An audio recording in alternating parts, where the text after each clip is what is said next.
I want to show this tweet from Biden because it's just, I mean, in a nutshell, this is the Democratic Party. Yesterday's Supreme Court ruling in West Virginia versus EPA aims to take our country backwards. Our fight against climate change must carry forward. My administration and I will leverage every authority to protect public health, keep our air clean, and tackle the climate crisis. So, number one, there's no specifics on what he's going to do. That's by design. Number two, I don't really know what the fight against his administration has been doing. He ran on stopping drilling on public lands, which wasn't enough as it is. He should have ran on just stopping drilling. But drilling on public lands has actually increased under him. He hasn't stopped it. He broke that campaign promise. Obviously, he hasn't really done anything to curb the fracking all over the country. We're now being shown that the whole energy independence thing as the reason given that we need to frack and have all these natural gas pipelines was bullshit anyway, because the minute Russia invaded Ukraine, we were up shit's creek. And he's now going to Saudi Arabia to beg for oil. So we've been exporting all of this oil from these frack gas pipelines, crude oil pipelines, to other countries. They're not for domestic use. But what's incredible to me is with the EPA decision, with Roe v. Wade, still just, I can't do anything. I can't do anything. We can't do anything.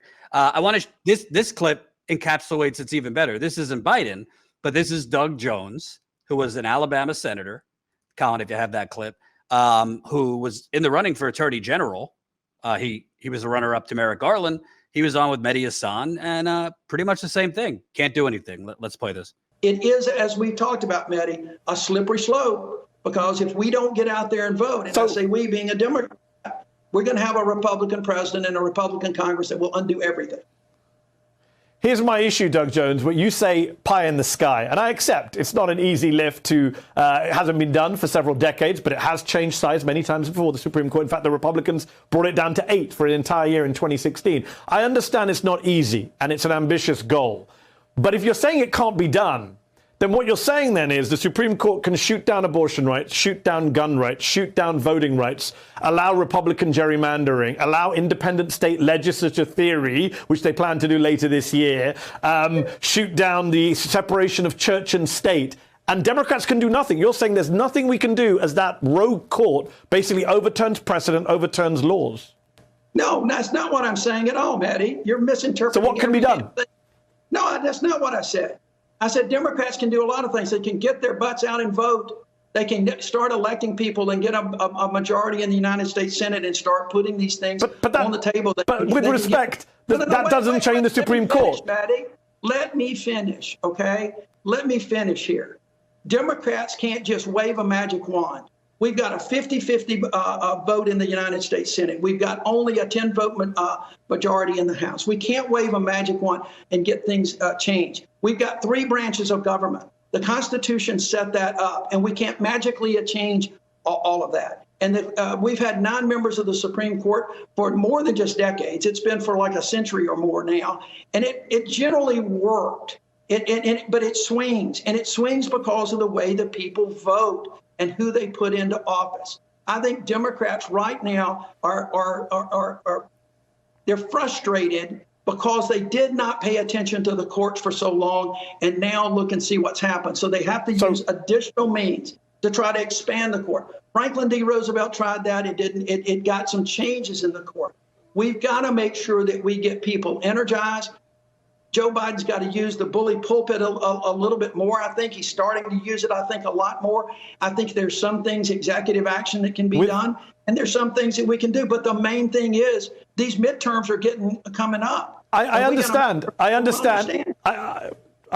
You want more Democrats in. I get that. But unless you're going to do something about the court, you're not answering my question. I did let you finish. How do you stop the court from shooting down any law that the Democratic Senate and House passes?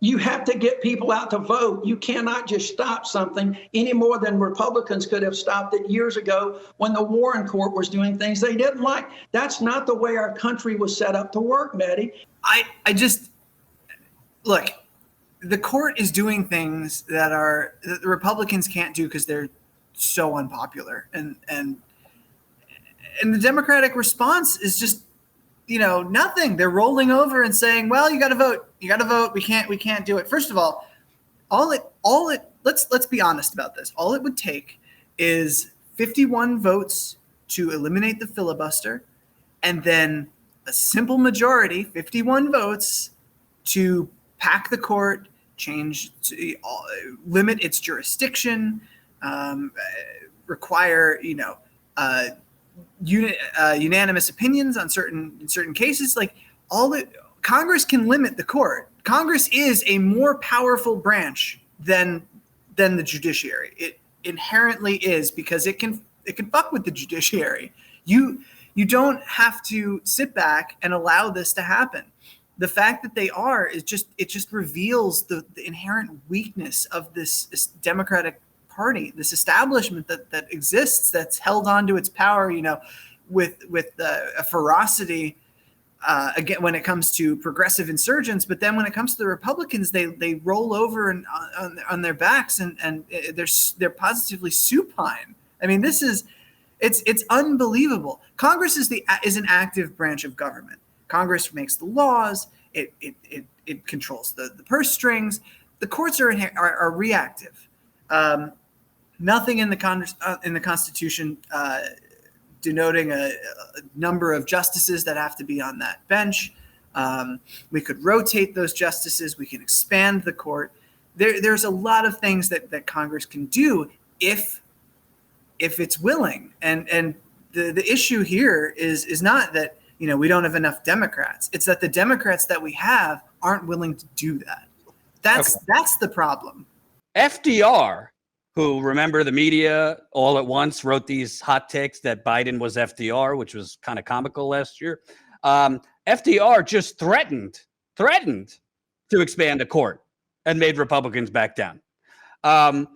What makes Biden, who the media is cheering that he said, yes, I will accept I'm for a carve out for the filibuster for Roe v. Wade, right?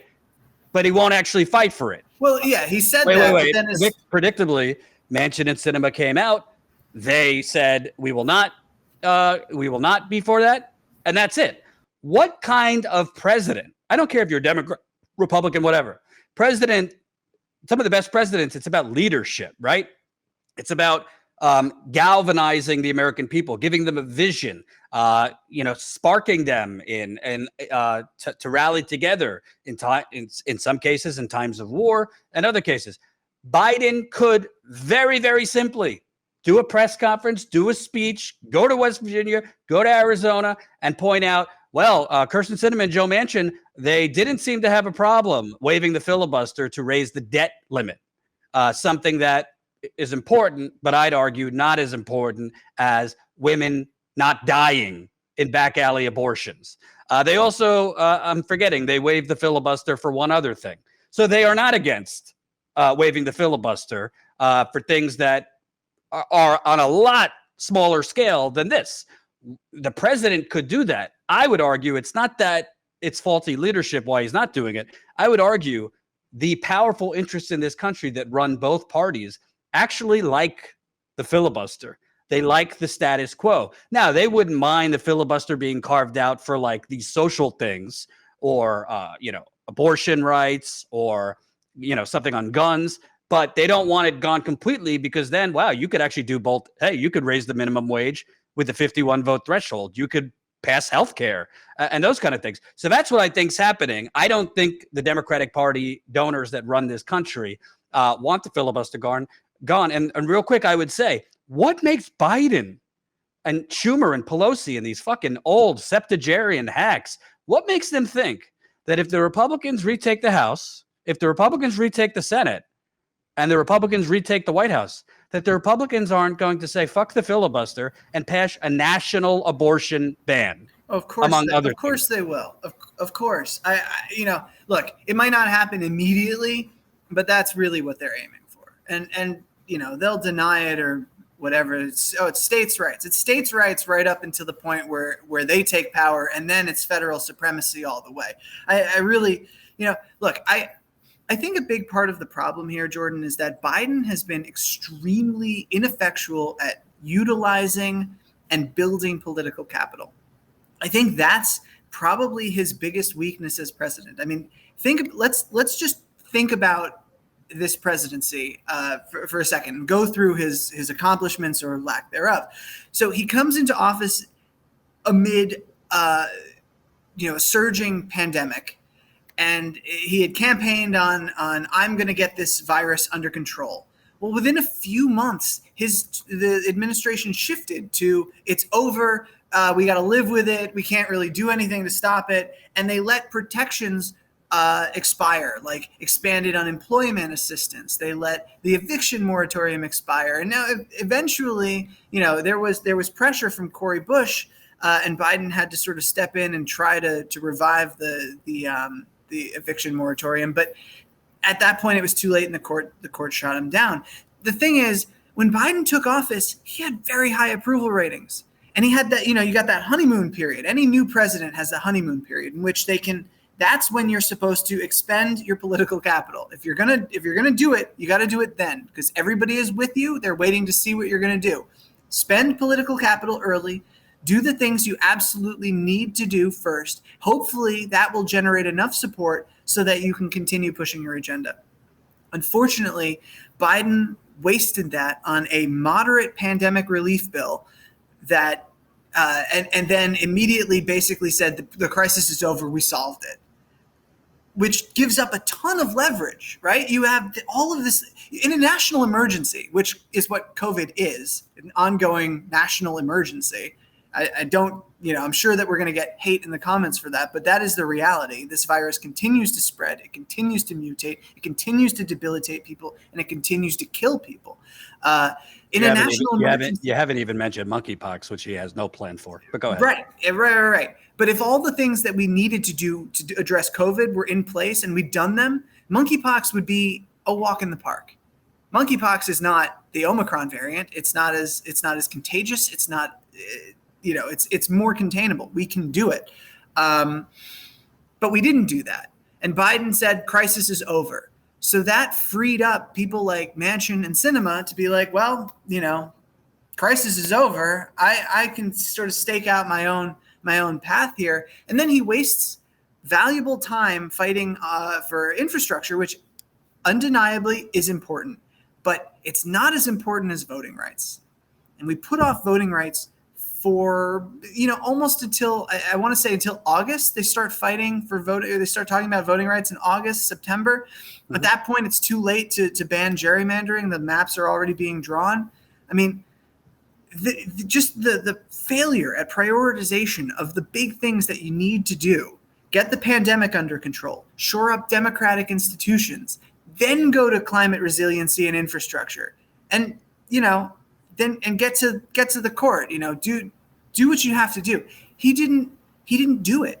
Biden came in and was like, we gotta do something. Remember that infrastructure fight? There was months of negotiations, and finally Biden weighs in and says, we got to separate the bills because we got to get something done. And the second he did it, Build Back Better was dead. Right. So he didn't get infrastructure, and then he moved on to voting rights, didn't get that, and then police reform, didn't get that. It's just one thing after another, but it all goes back to this pattern of failure to use political capital, failure to prioritize the things that really need to be done in order to cement your legacy. And now, amid a fight where the Supreme Court has gone rogue, and now facing that court, he has no political capital. He has very little means to sway Manchin or Sinema. Now, he could be doing what you said and holding rallies in Arizona and West Virginia. But yeah, I actually disagree with that. I think that people, okay. I think that people forget Biden for a second. I think Trump showed you how powerful the presidency is. He used it for bad, for bad things. He used it basically as a cudgel for his insanity, and we're going to get to some of that in a bit. But whether Manchin and Sinema would or would not fold, these two have not actually been pressured by power. No offense to the activists that have pressured them. there's been people who, paddled to Manchin's yacht and, almost jumped on his Lamborghini. Yes, he has a Lamborghini. Yes, he has a yacht. There was activists who, followed Manchin Sinema into the bathroom. That's great. I'm not knocking those efforts. We need activism. But other than by reports and angry voicemail, Biden left Manchin at one point, neither of these two have faced the full wrath of the presidential bully pulpit, the media that basically is in the tank for the Democratic Party. So if Biden goes on a public crusade, then the media covers it because they can't avoid conflict. And not only on Roe v. Wade, not only on climate, I'm talking a public crusade. These are the two Democrats blocking you from a livable planet, codifying Roe v. Wade, paid sick leave. I could go down the list, okay? That's pressure that these two have not felt. I actually think Manchin, it has already been shown, has an incredibly thin skin. If the president does that, that activates the base. Hell, I even think progressives who can't stand Joe Biden might jump on board, not out of love for Joe Biden. So I bring this up not specifically about Manchin and Sinema, but just in general. When your whole political thought, when your whole political mentality is, well, we don't have the votes. Well, there's nothing we could do. Well, it's always something. Then you're not actually fighting. People actually will reward you for fighting, even if you don't get the results. Trump didn't build a wall. None of the people who wanted that stupid wall care because he, quote unquote, he fought for it and he screamed about it and he started it. Right. He's not fighting. Doug Jones of the world. Oh, we need to be realistic. Why is it unrealistic to pack the court? All Biden would have to do is make these two senators. I think there's a much better chance, Walker, of making two senators fold than try to get extremist Republicans to do anything. Oh no, I completely agree with that. I think Biden should be bringing the entire weight of his office down on Manchin and Sinema. Sinema is in a state that he won. And Manchin, his family is involved in some really shady shit, like illegal shit. Go ahead. Yeah, come on, you can't pressure these two people, and shoot, they should tell Manchin, you like being the top dog. As a Democrat, you're top dog, and people come to you, media comes to you. We look to you as the decider here, but we're going to kick you off of your committees. And if you join the Republicans, you're a fucking nobody at that point. And then we get to run somebody against you anyway. Thanks for watching. And make sure to tune in to Status Coup's daily live stream Monday through Thursday at 5 o'clock Eastern time and Fridays at 4 o'clock Eastern time.